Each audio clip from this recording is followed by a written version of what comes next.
New York Times'e ragihand Arabistan daxwaza berdavamia erişin tundin Amerika boser İran'e dike.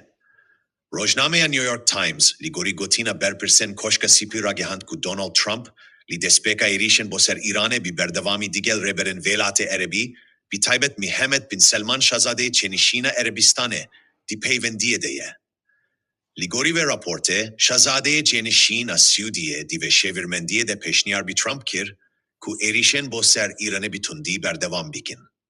Rojnameya New York Times tekezi kiriye ku ev daxwaza bin Selman li Washington'e zindikirina stratejiya naskiriya Melik Abdullah'ye bo pelçikandina seremar eva jî heval û hevkariya devere nîşan dîde bo ruhandina hêza serbaziya rejîma İranê.